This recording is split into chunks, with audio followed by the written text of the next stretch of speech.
কি অবস্থা সবার? আশা করি সবাই ভালো আছেন। আলহামদুলিল্লাহ আমিও ভালো আছি।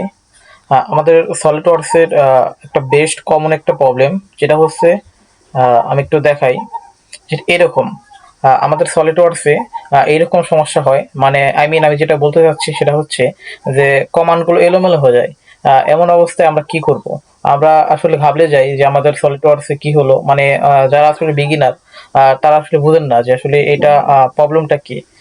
দেখুন কিভাবে প্রবলেমটা সলভ করবেন।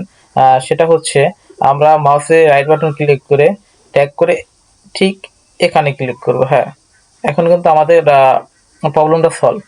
এখন আরেকটা প্রবলেম হচ্ছে আমাদের এই যে টুলগুলো আছে, এই টুলগুলো এলোমেলো হয়ে যায়, মানে চলে যায়, সফটওয়্যারের ভিতর থেকে হাইড হয়ে যায়। আমাদের যদি এরকম কোনো সমস্যা হয় যে আমাদের টুলগুলো হাইড হয়ে গেছে, এখন আমরা কি করব? আমরা সিম্পলি, আমার এখানে তো আসলে টুলগুলো আছে, আমি তারপরে দেখিয়ে দিচ্ছি যে এরকম যদি কোনো সমস্যা হয় আমরা এই প্রবলেমটা কিভাবে সলভ করব।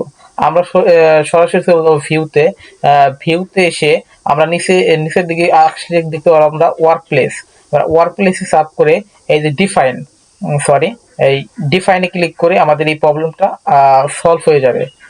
এই ডিফাইনে ক্লিক করি, আমাদের প্রবলেমটা সলভ হয়ে যাবে।